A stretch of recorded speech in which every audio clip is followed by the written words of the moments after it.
नमस्कार, स्वागत है आप सभी का एसी न्यूज पर। मैं हूं शाहीन खान। नजर डालते खबरों पर। छत्तीसगढ़ के डिप्टी सीएम अरुण साव ने कहा कि मुख्यमंत्री विष्णुदेव साय की अध्यक्षता में हुई कैबिनेट बैठक में कई अहम फैसले लिए गए हैं। मंत्रिपरिषद ने Chhattisgarh state power distribution company द्वारा केंद्रीय सार्वजनिक क्षेत्र की बिजली कंपनियों से खरीदी जा रही बिजली के पेमेंट को सुरक्षित करने के लिए मौजूदा त्रिपक्षीय समझौते की जगह रिजर्व बैंक ऑफ इंडिया की गाइडलाइंस के अनुसार डायरेक्ट डेबिट मैंडेट सिस्टम लागू करने के प्रस्ताव को मंजूरी दी है। बैठक में Chhattisgarh police special executive force fighter reserve service नियम 2026 में अहम बदलावों को मंजूरी दी गई है। इससे उनकी भर्ती का रास्ता साफ होगा और स्थानीय युवाओं को रोजगार के मौके मिलेंगे। छत्तीसगढ़ प्राइवेट यूनिवर्सिटीज बिल 2026 को ड्राफ्ट की मंजूरी दे दी गई है। ये संशोधन भारत सरकार के कैबिनेट सचिवालय के रेगुलेशन सेल की सिफारिशों के अनुसार प्राइवेट यूनिवर्सिटीज की स्थापना से जुड़े प्रावधानों को ज्यादा व्यवहारिक, गुणवत्तापूर्ण और समकालीन बनाता है। आज मुख्यमंत्री श्री विष्णुदेव साय जी की अध्यक्षता में मंत्रालय में कैबिनेट की बैठक में कई महत्वपूर्ण निर्णय लिए गए। मंत्रिपरिषद ने Chhattisgarh state power distribution company द्वारा केंद्रीय सार्वजनिक क्षेत्र के विद्युत उपक्रमों से खरीदी जा रही बिजली के भुगतान की सुरक्षा के लिए वर्तमान त्रिपक्षीय अनुबंध के स्थान पर भारतीय रिजर्व बैंक के दिशा निर्देशों के अनुरूप डायरेक्ट डेबिट मैंडेट व्यवस्था लागू किए जाने के प्रस्ताव को मंजूरी दी है। इस निर्णय से एनटीपीसी सहित अन्य पीएसयूज से विद्युत आपूर्ति की निरंतरता सुनिश्चित होगी तथा भुगतान सुरक्षा की व्यवस्था आरबीआई के वर्तमान प्रावधानों के अनुरूप हो सकेगी। राज्य शासन पर इससे कोई अतिरिक्त वित्तीय भार नहीं आएगा क्योंकि वितरण कंपनी द्वारा भुगतान की व्यवस्था पूर्ववत रहेगी तथा आवश्यक होने पर पहले लेटर ऑफ क्रेडिट की व्यवस्था प्रभावी रहेगी। मंत्रिपरिषद की बैठक में छत्तीसगढ़ पुलिस विशेष कार्यपालिक बल बस्तर फाइटर आरक्षक सेवा भर्ती तथा सेवा शर्तें नियम 2026 में महत्वपूर्ण संशोधन को स्वीकृति दी गई है।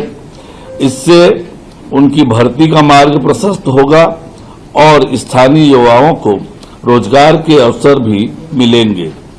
मंत्रिपरिषद द्वारा निजी विश्वविद्यालय स्थापना एवं संचालन संशोधन विधेयक 2026 के प्रारूप का अनुमोदन किया गया है। इस संशोधन में भारत सरकार के मंत्रिमंडल सचिवालय के विनियमन प्रकोष्ठ की अनुशंसाओं के अनुरूप निजी विश्वविद्यालयों की स्थापना संबंधी प्रावधानों को अधिक व्यवहारिक, गुणवत्तापूर्ण तथा समकालीन बनाया गया है। इसके तहत निजी विश्वविद्यालय की स्थापना के लिए विन्यास निधि के स्थान पर रक्षित निधि का प्रावधान लागू करने से अध्ययनरत छात्र छात्राओं के भविष्य को संवारने के लिए आवश्यक उपाय सुनिश्चित किए जा सकेंगे। इसमें आधारभूत अधोसंरचना, पुस्तकालय एवं अन्य सुविधाओं को यूजीसी एवं अन्य सक्षम नियामक संस्थाओं के मानकों के अनुरूप सुनिश्चित करने का प्रावधान किया गया है। इस संशोधन से राज्य में गुणवत्तापूर्ण उच्च शिक्षा संस्थानों को प्रोत्साहन मिलेगा। राम मंदिर चंदे को लेकर हुए विवाद पर कांग्रेस नेता टीएस सिंहदेव ने कहा कि धर्म और राजनीति साथ साथ नहीं चल सकते। अगर धर्म को सुरक्षित रखना है तो उस पर कोई दाग नहीं लगने देना है, तो आप राजनीति के साथ नहीं चल सकते। धर्म पूरी तरह से नैतिकता पर आधारित है, जबकि राजनीति अनैतिक होती है। राजनीति में नैतिकता के लिए कोई जगह नहीं। अब अगर आप दोनों को एक साथ चलाने की कोशिश करेंगे तो इसका असर खुद धर्म पर ही पड़ेगा और इसलिए समझदार लोगों ने कहा है कि इन दोनों को अलग अलग रखना चाहिए। प्राण प्रतिष्ठा के दिन मंच पर मौजूद 5 लोगों में से एक का नाम इस घोटाले में सामने आ रहा है। अगर आप धर्म के साथ राजनीति को भी जोड़ेंगे तो इसका असर तो पड़ेगा। कांग्रेस पार्टी का नहीं है, प्रश्न उस बात का है जिसे अनेकों लोगों ने उठाने की कोशिश की है कि धर्म और राजनीति एक साथ नहीं चल सकती। अगर धर्म को बच के रहना है, दाग नहीं पड़ने देना है, तो राजनीति के साथ आप नहीं चल सकते। धर्म पूर्ण रूप से सैद्धांतिक, नीति आधारित और राजनीति अनैतिक, उस हद तक कि अमॉरल जिसको कहते हैं कि राजनीति में मॉरलिटी का स्थान नहीं है, कि वो अलग से चलती है। अभी दोनों एक साथ अगर आप चलाने की कोशिश करोगे तो हमेशा धर्म पे ही आंच आएगी। और इसीलिए जो विद्वान हैं और जो समझदार हैं, ये हमेशा ये कहते रहे हैं कि दोनों को पृथक होना चाहिए, और कोई बात नहीं है। राजनीति को आप जब जब आप दुनिया के इतिहास में देख लीजिए, आज देख लीजिए, कल देख लीजिए, राम मंदिर की स्थिति को देख लीजिए, आप हमेशा ये पाएंगे कि धर्म पे कलंक के छींटे आएंगे। और वही हुआ है कि लोगों की गहरी आस्था के ऊपर बहुत बड़ा कुठाराघात हुआ है, क्योंकि सामान्य नागरिक एक विश्वास के साथ धर्म की बात पे आगे चल रहा था कि जो भी इसकी बात कर रहे हैं 500 साल का मुहिम, और उसको हम अंजाम तक पहुंचाए, और सजावट को प्राण प्रतिष्ठा के दिन लेके चलना, प्रधानमंत्री जी ही दिख रहे हैं, प्रधानमंत्री जी ही दिख रहे हैं। और अंततः जो 5 लोग मंच पे थे, उनमें से एक का नाम अब इस घोटाले में आता है। सुप्रीम कोर्ट ने कहा कि आप स्वतंत्र एक इकाई के गठन को करिए इसके प्रबंधन के लिए, तो वो स्वतंत्र इकाई केंद्र सरकार ने की अपनी चुनिंदा लोगों को बैठा के, यानी वही जोड़ा, तो वो आंच आएगी ही। तो सबसे बड़ा सबक हमको इससे ये लेना चाहिए कि दोनों को अलग करिए। राजनीति जब जब जुड़ेगी तो दोष आएगा ही धार्मिक भाव के ऊपर। ये नहीं है कि धर्म पृथक से चलेगा तो उसमें कमियां नहीं आ सकती, पर वो दूर की जा सकती हैं। कई बाबा, कई लोगों के ऊपर बात आई है इस दरमियान, हम लोगों ने भी उनके नाम सुने, तो उनको छाटा जा सकता है। धर्म की पवित्रता पे आंच नहीं आती है, धार्मिक गतिविधियों की स्वच्छता पे आंच नहीं आती है। अगर राजनीति उसके साथ चलेगी तो आएगी ही आएगी। लेकिन योगी आदित्यनाथ तो यह वक्त है एक छोटे से ब्रेक का। जल्द हाजिर होते हैं, आप सब बने रहिए एशियन न्यूज के साथ। GT डायग्नोस्टिक, जहां सबसे एडवांस टेक्निक्स के साथ सारी जांचें एक ही छत के नीचे। GT डायग्नोस्टिक लाए हैं आपके शहर में पहली बार मध्य भारत का सबसे एडवांस 3 टेस्ला MRI, जो आपको देगा बेस्ट क्वालिटी इमेजेस, और सारी स्कैनिंग 6 से 10 मिनट में हो जाती है, जहां आम MRI मशीन 45 से 1 घंटे लेती है। इसमें है वाइट बोर, जिसमें मरीज अंदर जाते हैं तो उन्हें डर नहीं लगता, और साथ ही फीट फर्स्ट की सुविधा, डॉक्टर को इलाज करने में सुविधा। आप अपने डॉक्टर की सलाह से सही जगह MRI कराएं। GT डायग्नोस्टिक सेंटर में multi slice CT scan, ultrasound, echo एवं समस्त बाकी जांचों की सुविधा एक ही छत के नीचे। GT डायग्नोस्टिक में 24 घंटे सुविधा, स्वच्छ वातावरण एवं waiting area, qualified doctors, train staffs. GT diagnostic, near Nehru Nagar square, Priyadarshini Parisar, Bhilai.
College चले गए, 2-3 साल हो गए, फिर सोचे सर से मिलने आते हैं करके। 11th-12th में भी यहीं थे, फिर कोटा जाने के बाद वापस यहीं आए तो सर के साथ अच्छा खासा अनुभव रहा। मतलब सर ने क्लास के बीच में ऐसी बहुत सही बातें बोली और आपने इतनी बातें बोली कि सर हमारे लिए सुल्तान रहे हैं। मैंने नीट 2025 में 602 मार्क्स लाए, जिससे मेरी AIR बनी 1239 और मेरी फिजिक्स में परसेंटाइल थे 99.97 और इसका क्रेडिट जाता है सलीम सर को। मैंने रूबी फिजिक्स ज्वाइन किया था 11th क्लास में मिड सेशन, क्योंकि मेरे कंसेप्ट्स क्लियर नहीं थे and I was struggling a lot in the subject, but sir accepted me straight away in his classes. वो क्लास ज्वाइन करने के बाद I had developed a curiosity for the subject. Class में बैठ के मज़ा सा आने लग गया पढ़ाई करने में। उनके समझाने का तरीका, उनके wide variety of numericals and test से मैंने एक रैपिड इम्प्रूवमेंट देखा मेरी प्रोग्रेस में। सर अपने बच्चों को बहुत अच्छे से जानते थे। ही न्यू कौन से कंसेप्ट में ज़्यादा टाइम देना है, किस में डिफ़िकल्टी आ रही है हमें, एंड ही ऑलवेज लाइक सबको साथ लेके चलते थे। सलीम सर ने हमेशा हमें अपने बच्चों के समान रखा है। I am so grateful to have him not just as a teacher but as a mentor. Thank you so much sir.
Shri Shankaracharya professional university Junwani, जी हाँ, सत्र 2024-25 के लिए प्रवेश प्रक्रिया प्रारंभ है। डिप्लोमा इन फार्मेसी एवं बैचलर ऑफ फार्मेसी के लिए प्रवेश प्रारंभ है। बिना PPHD दिए सीधा प्रवेश। इतना ही नहीं, 10वीं और 12वीं में गणित और विज्ञान के छात्रों के लिए सुनहरा अवसर है। सीमित समय, सीमित सीटें। अगर है सपनों को पूरा करना तो भरना होगा ऊंची उड़ान। जल्दी करें, प्रवेश प्रारंभ है। प्रेजेंटली शंकराचार्य ग्रुप के अंदर 4 फार्मेसी कॉलेजेस हैं। इन चारों फार्मेसी कॉलेजेस में diploma in pharmacy and bachelor of pharmacy की कोर्सेज रन होती हैं। साथ में masters in pharmacy and PhD की कोर्सेज भी हम ऑफर करते हैं। शंकराचार्य प्रोफेशनल यूनिवर्सिटी के अंदर ये चारों कॉलेज एफिलिएटेड हैं and most importantly pharmacy council of India ने चारों कॉलेजेस को अनुमोदन दिया है। जैसे कि आप जानते हैं, Shankaracharya group is famous for its infrastructure, its faculty, its students group, and in every aspect we are on top as from 2008.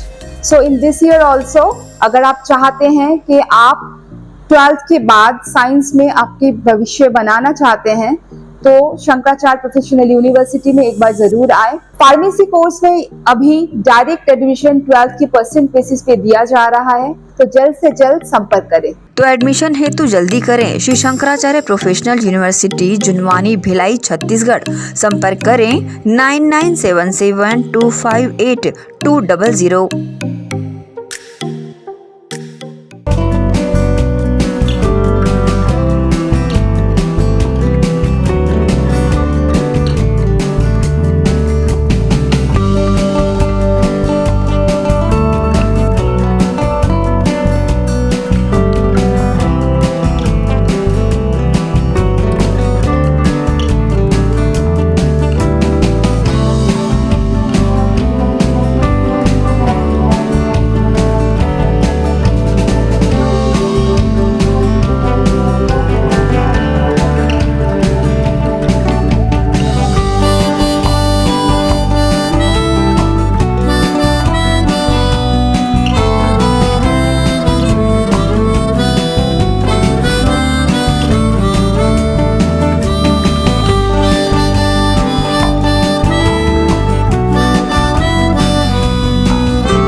Break के बाद आपका स्वागत है।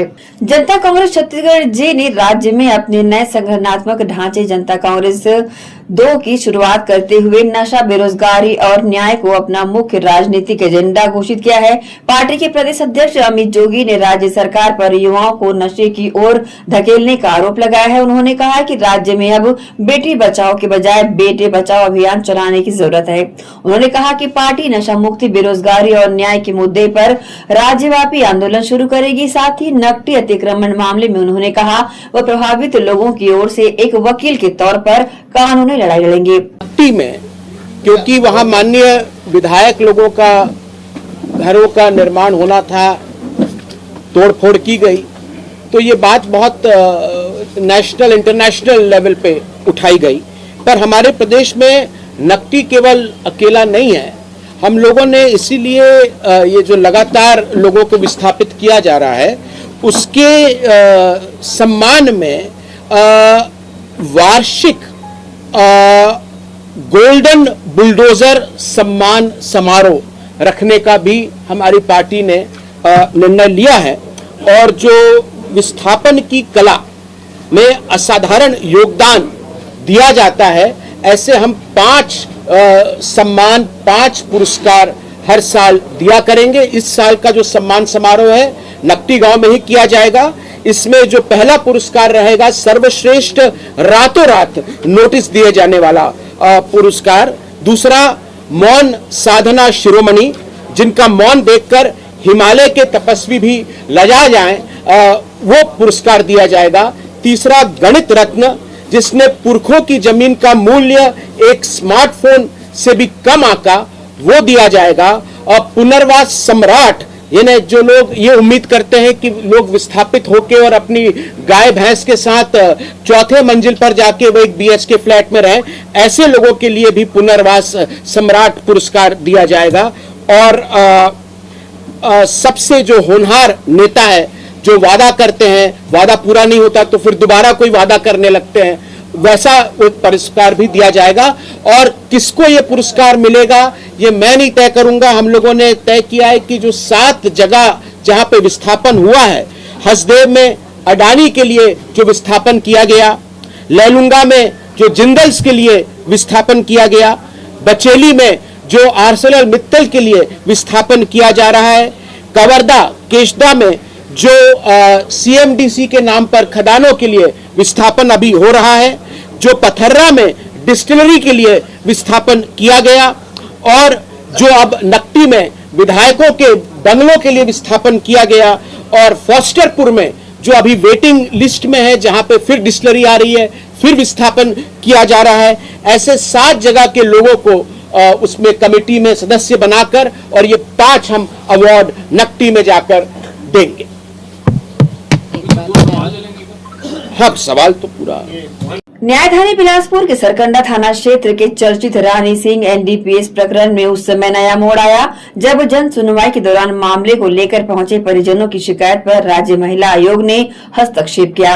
महिला आयोग की अध्यक्षा किरणमयी नायक ने मामले की गंभीरता को देखते हुए अतिरिक्त पुलिस अधीक्षक को पूरे प्रकरण की निष्पक्ष और तथ्यात्मक जाँच कराने के निर्देश दिए हैं। यह बताना चाहेंगे रानी सिंह पिछले लगभग 4 महीनों से NDPS एक्ट के तहत दर्ज मामले में न्यायिक हिरासत में है। जन सुनवाई के दौरान उनके परिजनों ने महिला आयोग के समक्ष अपनी बात रखते हुए दावा किया है कि रानी सिंह को सुनियोजित तरीके से झूठे मामले में फंसाया गया है और पूरे मामले की निष्पक्ष जांच नहीं की गई है।